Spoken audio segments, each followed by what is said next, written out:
26, versículo 69 até o 75. Pedro nega a Jesus. Então, o tema da nossa mensagem é Pedro nega Jesus. Vamos colocar em pé mais uma vez, vamos ler esse texto para a nossa edificação. Convido você a estar acompanhando a leitura nessa passagem, você que está aqui no templo, você que está em casa também, e vamos ler esse texto para a nossa edificação. Ora, estava Pedro assentado fora no pátio, e aproximando-se uma criada, lhe disse: também tu estavas com Jesus, o Galileu. Ele, porém, o negou, dizendo, diante de todos, dizendo: não sei o que dizes. E saindo para o alpendre, foi ele visto por outra criada, a qual disse aos que ali estavam: este também estava com Jesus o Nazareno. E ele negou outra vez, com juramento: não conheço tal homem. Logo, depois, aproximando-se os que ali estavam, disseram a Pedro: verdadeiramente és também um deles, porque o teu modo de falar o denuncia. Então começou ele a praguejar e a jurar: não conheço esse homem. E imediatamente cantou o galo. Verso 75, todos juntos. Então Pedro se lembrou da palavra que Jesus lhe dissera: antes que o galo cante, tu me negarás 3 vezes. E saindo dali, chorou amargamente. Vamos orar. Pai querido, fale conosco, Deus. Nós queremos entender a Tua palavra, queremos aplicá-la na nossa vida. Ó Senhor, olha para nós com Teu olhar de misericórdia, para que possamos, ó Deus, não negar o Senhor. Tem misericórdia de nós, segure nossas mãos, usa a nossa vida, nossa boca, para confessar Jesus e não negá-lo. Ó grande Deus, fortaleça-nos diante das pressões, das lutas, das intempéries e vicissitudes da vida, a prosseguir firmes na força do Senhor, na presença do Senhor, para o louvor da Tua glória. É o que nós te pedimos, ó Deus, de todo o nosso coração, no nome de Jesus, para a glória de Jesus. Amém. Poder sentarmos. O que leva um discípulo a tropeçar? O que leva uma pessoa a cair? O que leva um cristão a se desviar do caminho correto? A falência, meus irmãos, na vida espiritual, ela não se dá de uma vez, ela é um passo de cada vez.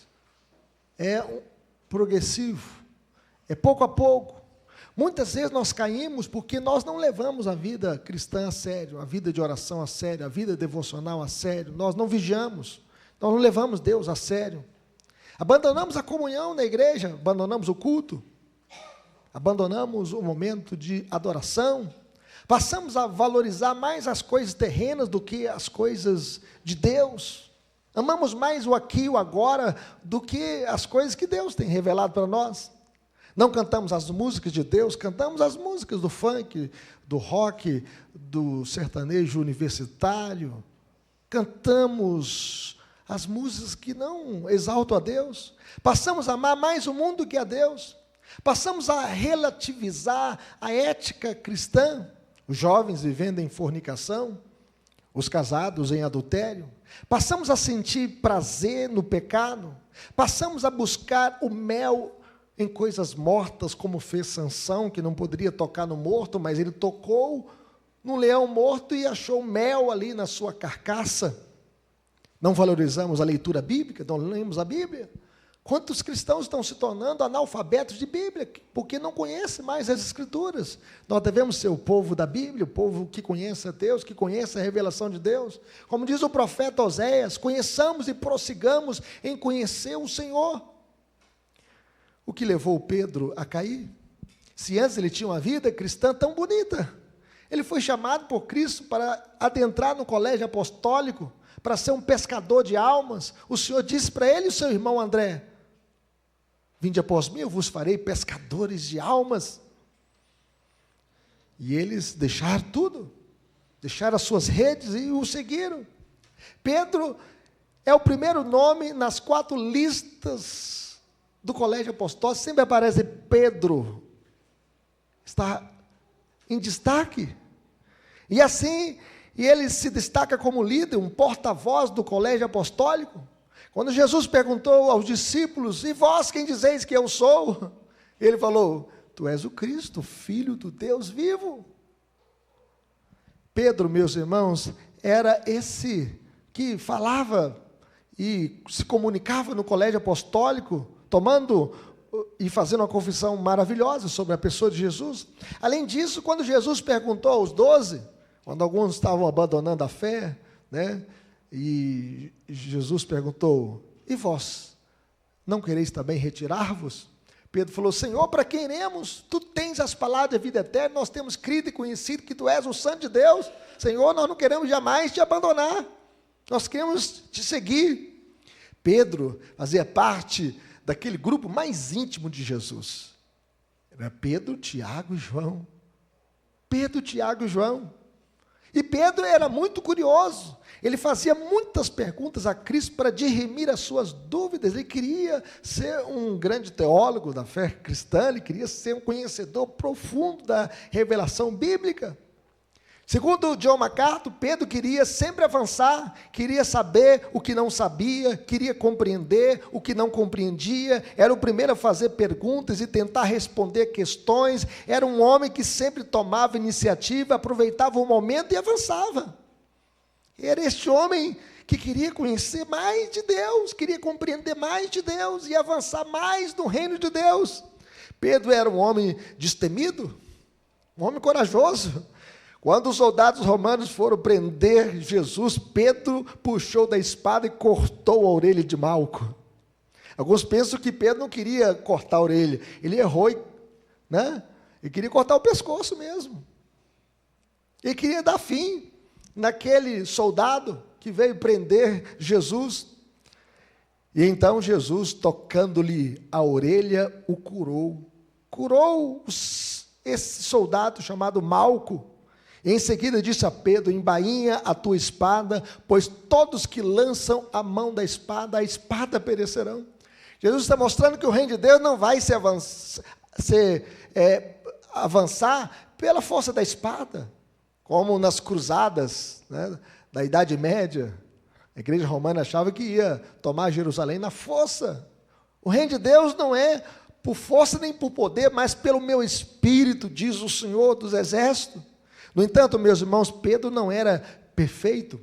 Pedro falava quando não deveria falar, ele deveria ouvir, né? Mas a anatomia nos ensina isso. Nós temos 2 ouvidos e uma boca. Isso significa que nós devemos prestar mais atenção, ouvir mais e falar menos. No monte da transfiguração, não sabendo o que dizer, quando estava ali Jesus transfigurado diante dele, Jesus, Moisés e Elias.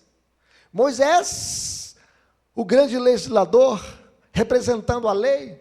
Elias, o grande profeta, representando os demais profetas. E Cristo, cumprimento da lei dos profetas. E Pedro, então, não sabia o que ia falar, e falou assim: ó, Senhor, vou fazer aqui 3 tendas, uma será tua, outra de Moisés e outra de Elias. E o texto diz que, falando ele ainda, veio uma voz do céu dizendo o seguinte: escutai-o.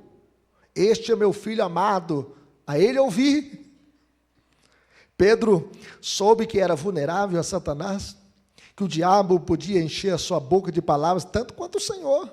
Olha como é importante a gente vigiar. Logo depois da sua esplêndida confissão, que ele falou: tu és o Cristo, Filho do Deus vivo. Jesus então anuncia aos seus discípulos, dizendo: olha, eu vou para Jerusalém, eu vou sofrer na mão dos principais sacerdotes, dos anciãos, dos escribas. Vou ser cuspido, zombado, vilipendiado, morto, crucificado, mas no 3º dia eu ressuscitarei. Ao ouvir isso, Pedro chamou Jesus no cantinho: ó, Senhor, tem uma confissão positiva, né? Uma coisa boa. De maneira nenhuma, Senhor. Começou a reprovar Jesus, dizendo: não, jamais você vai morar na cruz. E ele tinha aquela concepção que Jesus ia entrar em Jerusalém para tomar o poder, dar o golpe. E aí ele diz para Jesus: tem compaixão de ti mesmo, isso de modo algum te acontecerá. Jesus então disse para Pedro as palavras mais severas ditas a um indivíduo. Jesus disse para Pedro: arreda Satanás, porque não cogitas das coisas de Deus e sim das dos homens. Jesus veio enfrentar a pior morte, a morte de cruz, no seu lugar e no meu lugar. Ele veio beber o cálice da ira de Deus em nosso lugar. Jesus o repreendeu. Nós devemos vigiar, meus irmãos, para não sermos ludibriados por Satanás. Nós devemos pedir a Deus: Senhor, ilumina os meus olhos, o meu coração, para que eu possa entender a tua revelação e segui-la. O texto lido mostra a negação de Pedro. Enquanto nosso Senhor estava lá na casa do sumo sacerdote, chamado Caifás, sendo interrogado, sendo esbofeteado, Pedro estava sentado fora no pátio. A narrativa de Mateus detalha aqui 3 momentos distintos em que Pedro nega conhecer Jesus. E a primeira negação apareceu ali: uma criada, uma mulher, se aproxima de Pedro e o acusa de estar com Jesus, o galileu. E diante de todos, Pedro nega dizendo: não sei o que dizes. Ele se deu de tonto, de não conhecedor. Olha bem, alguém que andou com Jesus quantos anos? Mais de 3 anos, 3 anos e meio. Viu Jesus transformar a água em vinho, viu Jesus fazer o paralítico andar, abrir os olhos dos cegos, abrir os ouvidos dos surdos, abrir a língua dos mudos para que eles pudessem falar, fez o paralítico andar, fez o morto ressuscitar, até mesmo alguém depois de 4 dias, como Lázaro. Agora, ele tenta se esconder, se afastar, indo para o alpendre, dizendo: eu não conheço tal homem. A segunda negação, outra criada o vê e diz aos que estavam ali: ele também estava com Jesus de Nazaré. Vejam bem que Pedro não queria se identificar com Jesus, porque era um momento crítico, momento que Jesus estava sendo julgado, momento que Jesus estava sendo esbofeteado, momento que Jesus ia ser condenado. E Pedro não queria se identificar com ele. Novamente Pedro nega com juramento, agora com juramento, dizendo: não conheço esse homem. Ele recorreu a Deus para testemunhar a sua mentira. Era como se ele estivesse dizendo assim: eu juro por Deus que eu não conheço Jesus. Já pensou? Que tristeza, meus irmãos.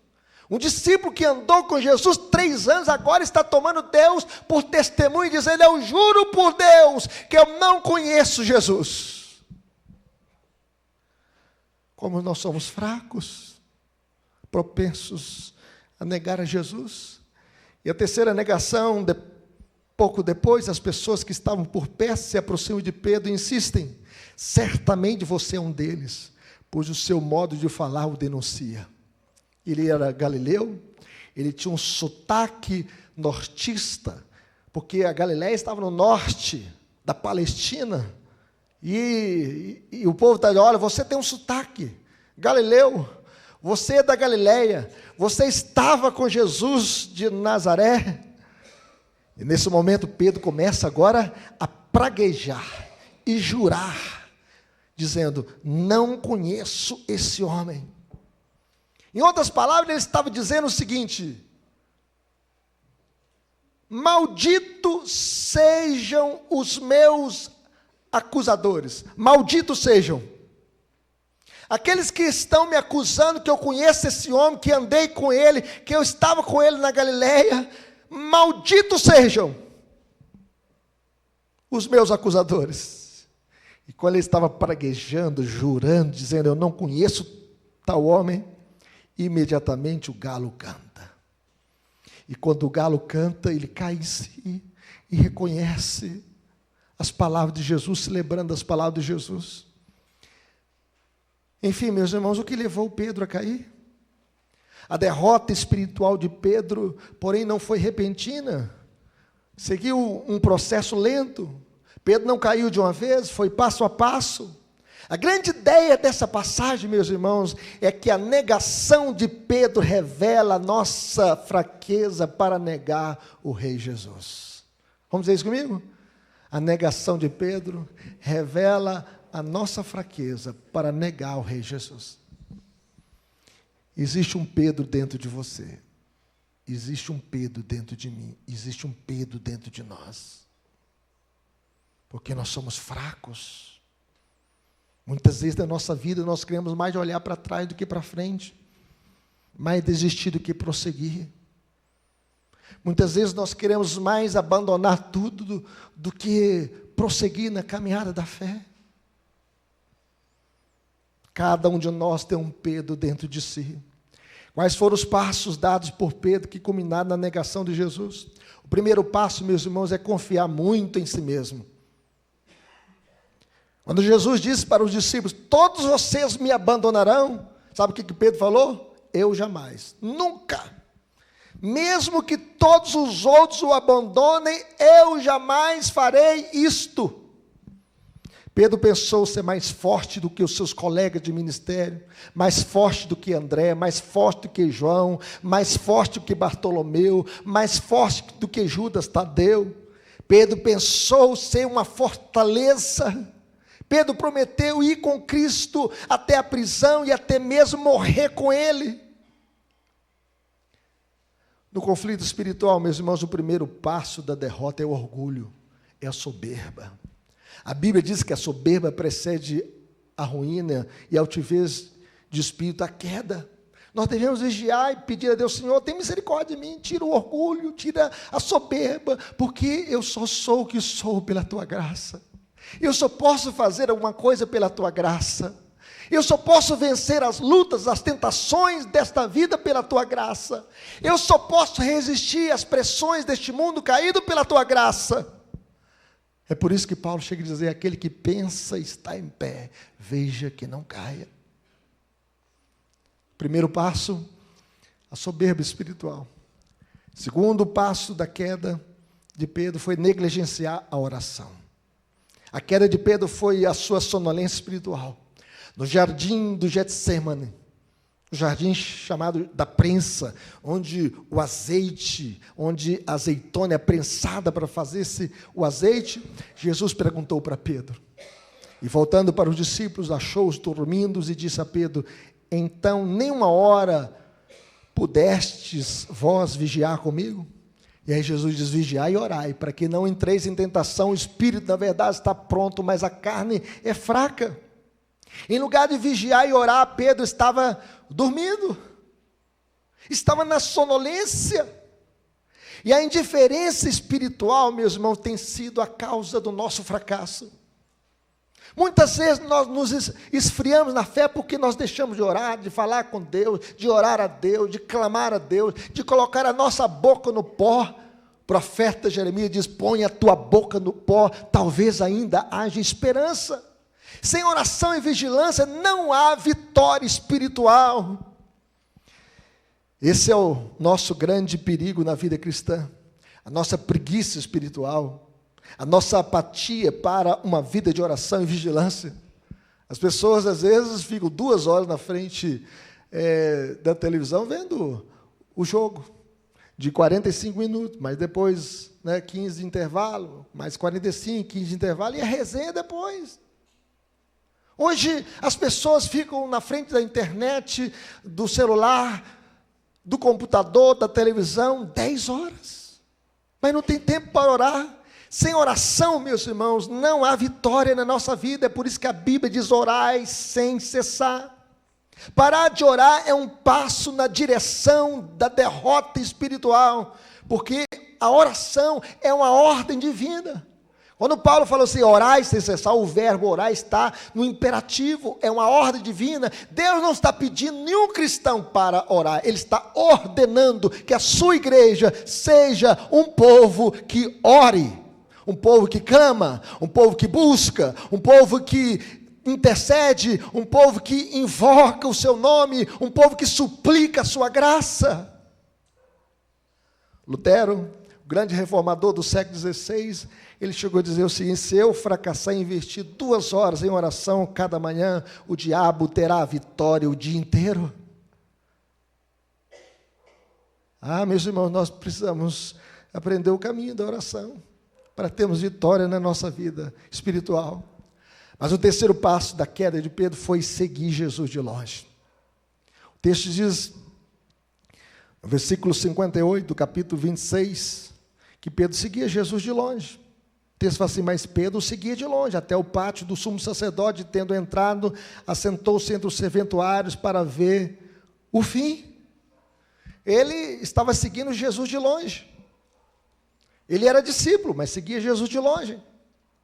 E ele era um seguidor de Jesus, mas o seguia de longe. Por quê? Por medo de se comprometer, por medo de morrer ali junto com Cristo, por medo de se envolver. Não há como seguir Jesus de longe. Não há como seguir Jesus com um pé na igreja e outro no mundo. Muitos cristãos hoje estão vivendo uma vida cristã apática, seguindo Jesus de longe. Posteriormente, Pedro aprendeu que era humanamente fraco e que não podia confiar na sua própria força. E todas as suas grandes promessas e propósitos sinceros não o impediram de cair. Depois de declarar diante de todos que jamais negaria Cristo, ainda assim o negou, e isso por 3 vezes, dizendo, não conheço tal homem. E por causa disso, depois que o galo cantou, ele se lembrou das palavras de Jesus. Antes que o galo cante, tu me negarás 3 vezes, e chorou amargamente. Esse é o choro do arrependimento, da contrição. A reação de Pedro, após se lembrar das palavras de Jesus, é de profundo arrependimento, meus irmãos. Não é remorso. Remorso quem teve foi Judas Iscariotes. O remorso não leva a pessoa ao arrependimento. Judas Iscariotes traiu Jesus por 30 moedas de prata, e ele então se retirou. Retirou-se para enforcar, não para buscar a Deus.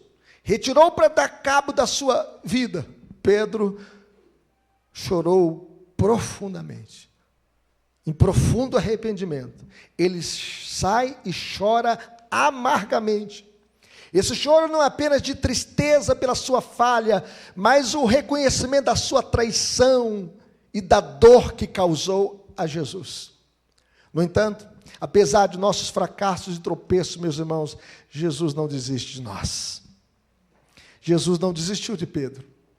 Embora esta passagem em si não mostre a restauração de Pedro, nós sabemos que após a ressurreição, Jesus o encontra e o restaura em seu ministério. No Evangelho de João, capítulo 21, versículo 15, até o verso 19, narra a restauração de Pedro.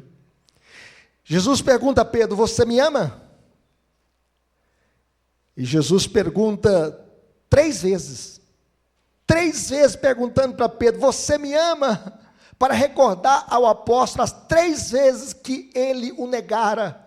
Isso é restauração. Ele negou 3 vezes. E agora Jesus pergunta 3 vezes, Pedro, tu me amas?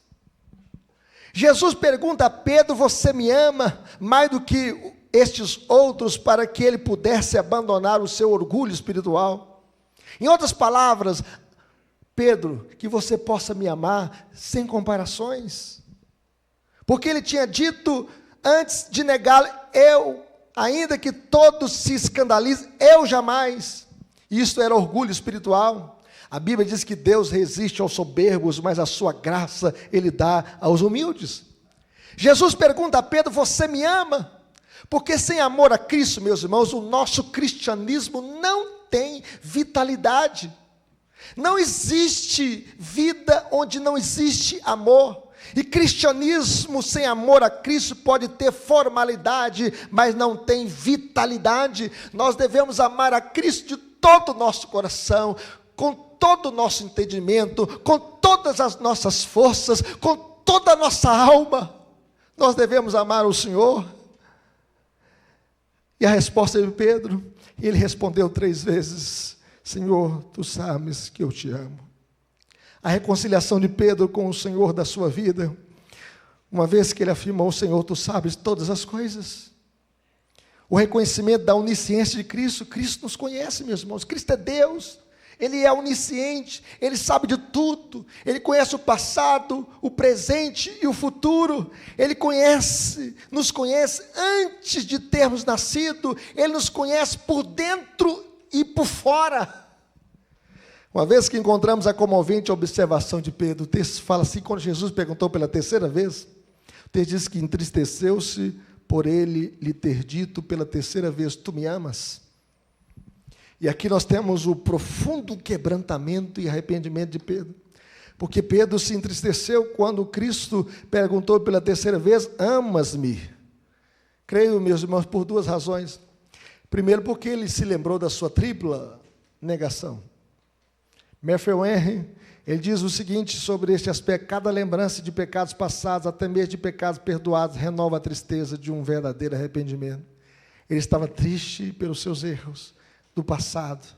Ele queria uma nova história, um novo coração, uma nova mente, uma nova disposição para jamais errar com Cristo. Segundo, por temer que seu mestre previsse algum outro erro seu.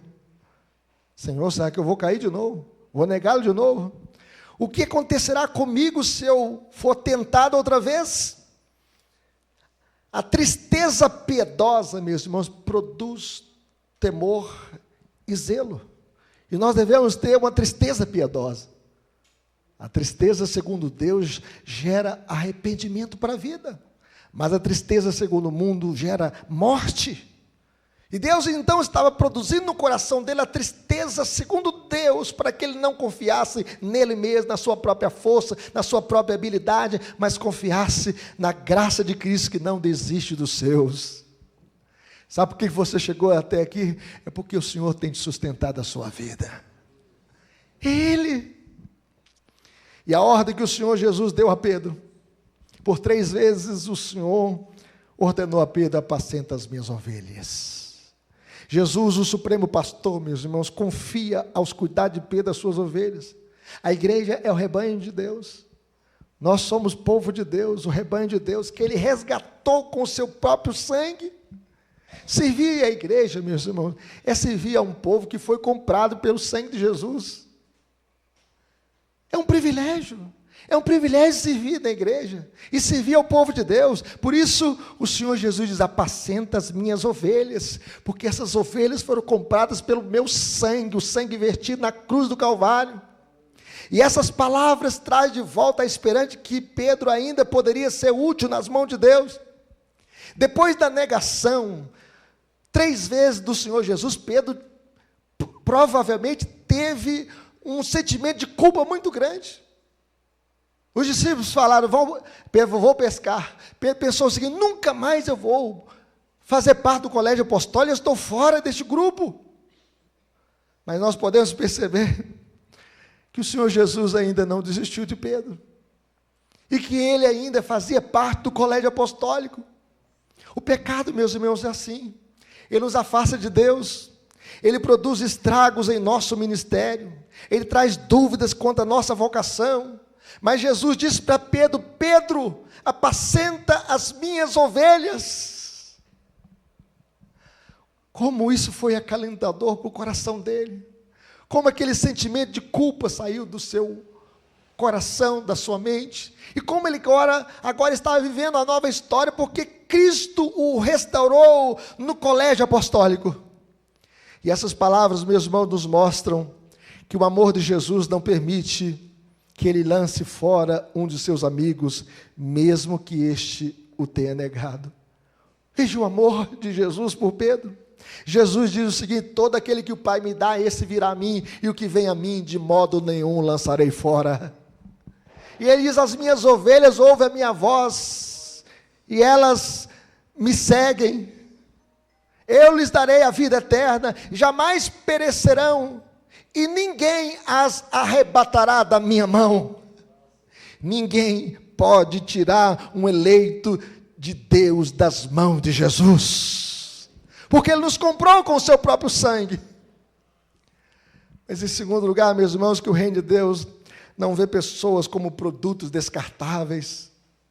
O Senhor Jesus pegou Pedro, que estava quebrado, destruído emocionalmente, e o colocou no colégio apostólico para ser um pastor de almas e para apacentar as suas ovelhas. E que o reino de Deus, meus irmãos, é uma fábrica de esperança. Quem sabe você entrou na igreja, quando você aceitou a Cristo, você estava quebrado, com a sua família quebrada, com o seu casamento quebrado, com a sua vida destruída, mas Jesus te restaurou. Ninguém pode tirar o eleito de Deus das mãos dele. Para Jesus não há casos perdidos. Ele restaurou a vocação de Pedro. É assim na nossa vida. Ele que restaura a nossa sorte. Por fim, meus irmãos, essas palavras nos mostram: apacenta as minhas ovelhas, que ser útil aos outros é uma grande prova de amor, e de que trabalhar para Cristo é a grande comprovação que realmente nós o amamos. Quando você trabalha para Cristo, você está demonstrando para Ele que você o ama, que você tem um compromisso, uma vocação, um chamado para servi-lo. Enfim, Pedro cumpriu a sua vocação sem olhar para trás, porque Jesus não desistiu dele.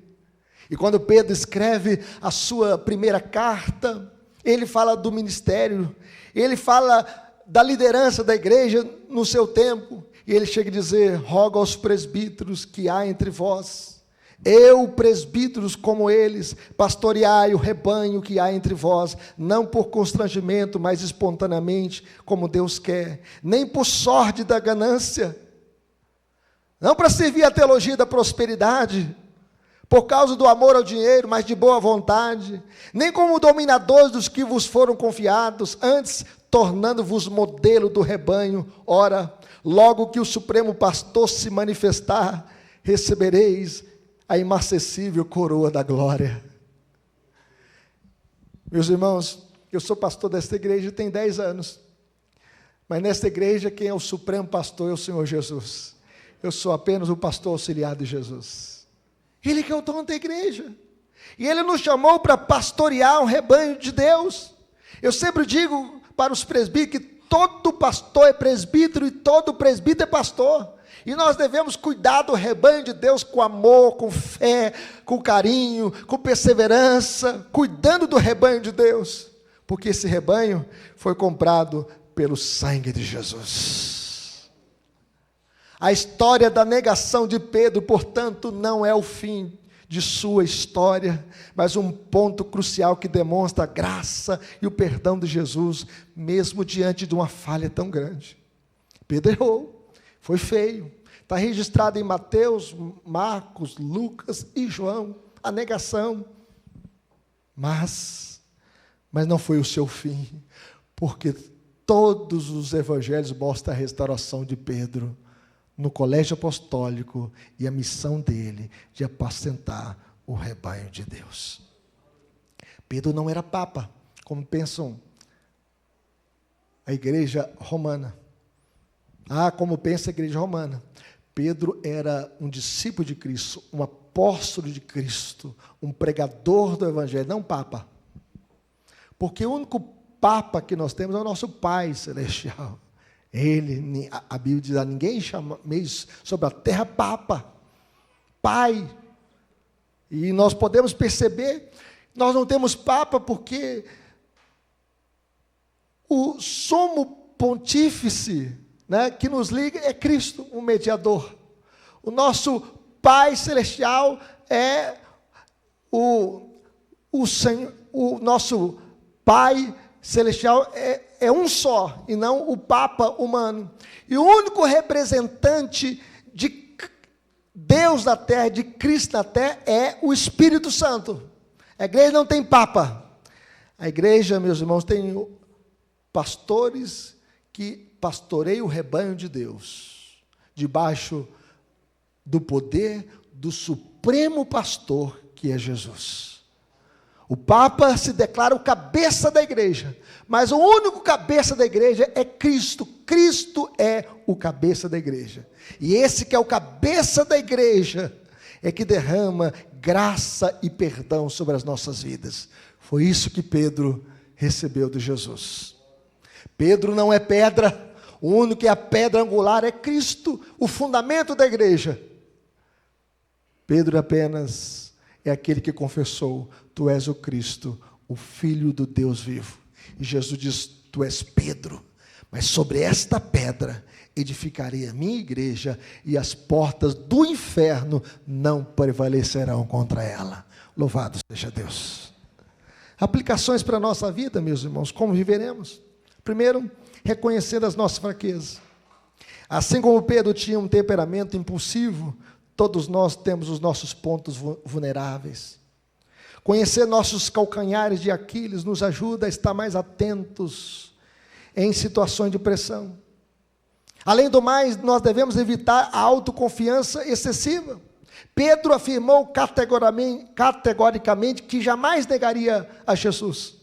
Acreditar demais na nossa própria força pode nos levar a negligenciar os perigos e as tentações. A humildade, meus irmãos, nos lembra que somos sempre suscetíveis a falhas. Nós devemos ter um coração humilde. Deus resiste aos soberbos, mas Ele dá graça aos humildes, e bem-aventurados humildes de espírito, porque deles é o reino dos céus. E o Senhor Jesus diz: aprendei de mim, que sou manso e humilde de coração, e achareis descanso para vossas almas. E o Senhor Jesus diz que aquele que se humilha será exaltado, mas o que se exalta será humilhado. Nós devemos nos humilhar aos pés do Senhor. Mas em segundo lugar, como viveremos? Vigiando e orando, buscando a força em Deus para vencermos os nossos medos e pressões da vida. O medo é uma emoção poderosa que pode nos levar a negar nossas convicções, até mesmo aquele que amamos. Pedro, tomado pelo medo de sofrer o mesmo destino de Jesus, nega conhecê-lo 3 vezes. Por isso Jesus diz: vigiai e orai, para que não entreis em tentação. O espírito, na verdade, está pronto, mas a carne é fraca. Nós devemos vencer os medos, vencer as tentações, vencer as pressões desta vida através da oração. Através da oração. Mas, finalmente, meus irmãos, como viveremos? Buscando perdão e restauração. Assim como Pedro teve a oportunidade de se arrepender e ser restaurado, nós devemos buscar o perdão quando falhamos e nos esforçar para aprender e crescer com os nossos erros. Reconheça os seus erros, como Pedro fez. Pedro teve o choro do arrependimento, o choro da contrição, o choro do quebrantamento. Busque perdão ao Senhor. Se você errou em alguma área, seja no casamento, seja no ministério, seja na sua empresa, seja na sua família, seja na igreja, peça a Deus perdão.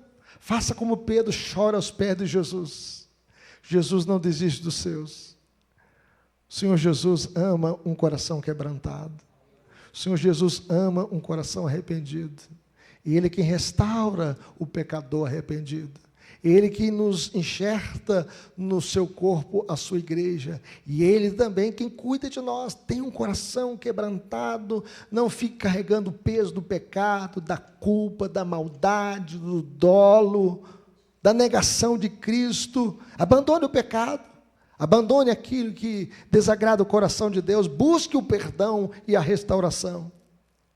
Finalmente, não se envergonhe de sua identidade com Jesus. Seja na faculdade, seja na escola, seja no trabalho, fala para outras pessoas, fale de Cristo para outras pessoas, fale: eu sou de Jesus, Ele me comprou, eu sou um dele, eu sou servo dele. Não tenha medo de confessar o nome de Cristo, esteja disposto a ser chamado de louco por Cristo, por amor a Cristo, esteja disposto a ser humilhado no seu círculo social em que você vive.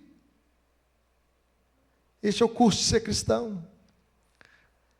Vale a pena seguir a Cristo. Ele morreu a nossa morte para nos dar a sua vida. Ele venceu a morte para nos dar a vida eterna. Siga Cristo com amor e fé. Foi isso que Jesus disse para Pedro: segue-me, siga Cristo. Siga Cristo de todo o seu coração, de toda a sua alma. Vale a pena seguir a Jesus. E Ele chega a dizer: se alguém quer vir após mim, a si mesmo se negue, tome a sua cruz e siga-me. Que Deus nos abençoe. Amém? Vamos falar com